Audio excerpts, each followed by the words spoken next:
السلام عليكم أصحابتنا شرفت مدن channel كسبسكرايب صار هدي أبنو عصب هاي لايك شير يكومنت قدر فضلا أصحابي صومالي أنت بدن وحي استعمالان فيسبوك وحانا وجر حقوق مهمة سيدة سويردوغا فريمها أي سودران كو أي درين يكو الله صدرين انتبه waxay leeyihiin dad ay si gaar ah ula xiriiraan waxaa dhacda in qof xog muhiim ah ku haystay Facebook-ka inay u timaado tii rabbi oo u geeriyoodo mar haddii ay sidaasi dhacdo maxaa kula gudboon adiga inta aad nooshahay maxaase la gudboon ehelkaada marka aad geeriyootid markow waxaa muhiim ah in Facebook account-kaada aad u yeelatid qof dhaxalkaaga wax ku leh ama saaxiib aad ku kalsoon tahay. Lambar labo, ehelkaaga ama saaxiibkaaga waxaa muhiim ah inuu ogeysiiyo Facebook-ka geeridaada ama uu sheego inaad geeriyootay.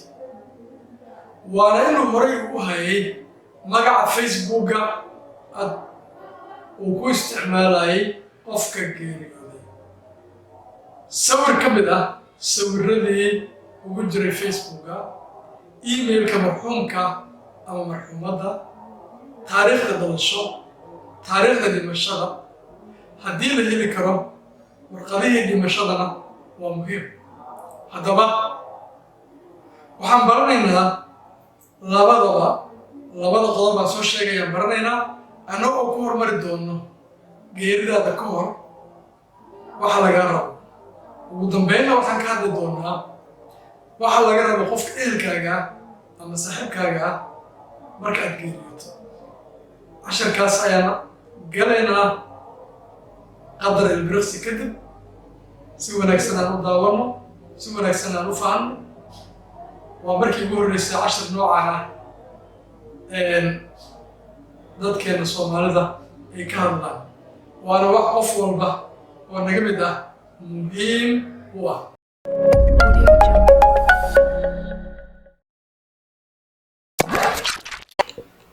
Okay asxaabi, haddii aan midka koowaad ku hormarna ee ahaa in Facebook-gaaga aad u yeelatid qof dhaxalkaaga leh ama qof ehelkaaga saaxiibkaaga, waxaad tegaysaa marka hore fallaarta geeska ah, then waxaad tegi doontaa setting halka ay ku qoran tahay. waxaad tegi doontaa setting marka aad tagtid asxaabay, halkan ay ku qoran tahay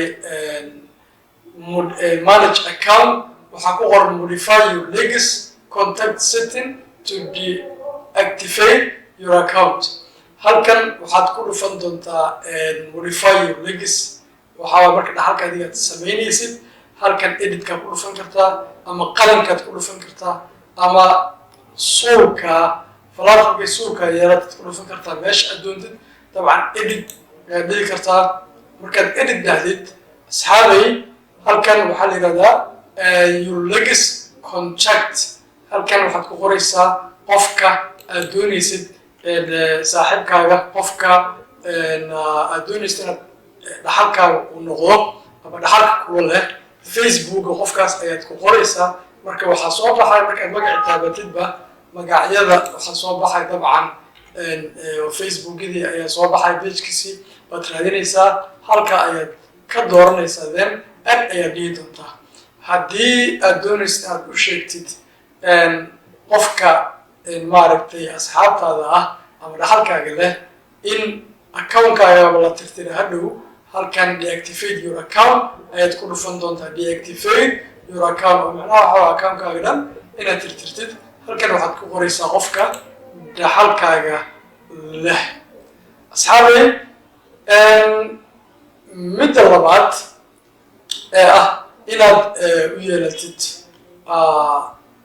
maaragtay aad u sheegtid Facebook-ga inaad adiga leedahay in qofkan uu dhintay. si aad ugu sheegtid Facebook-ga qofkan marxuumka inuu geeriyooday si Facebook aad ugu sheegtid waxaad tegi doontaa halka ay ku qoran tahay help then halkan searchiga waxaad ku qortaa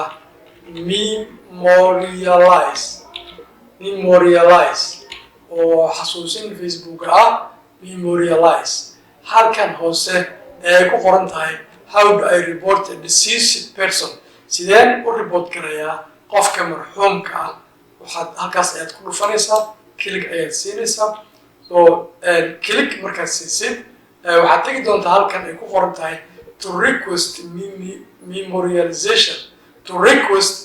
memorialization for a profile please contact us halkaa contact us ay ku qoran tahay ayaad ku dhufan doontaa then form ayaa kusoo bixi doona formkan waxaan idiin sheegay hordhacii kow inaad haysid qofka marxuumka dhintay Facebookiisa who passed away yaa geeriyooday halkaa ayaad ku dhufanaysaa waxaad qoraysaa marka Facebookii dabcan Facebookii ayaa soo bixi doona Facebookii ayaad halkaa ka dooranaysaa Facebookii ayaa dabcan halkaa ka dooranaysaa marka aad ku dhufatid way hadduu ahaa magaciiba ayaa kusoo baxaya haddii x uu ahaa magacyadii ayaa kusoo baxaya magacyadii halkaa ku jiro halkaa ayaad ku qoraysaa waxaa kalood qoraysaa taariikhda dhimashada ayaad halkaa ku qoraysaa taariikhda dhimashada ayaa halkaa ka dooranaysaa taariikhda geeriyooday haddii warqadihii dhimashada aad haysidna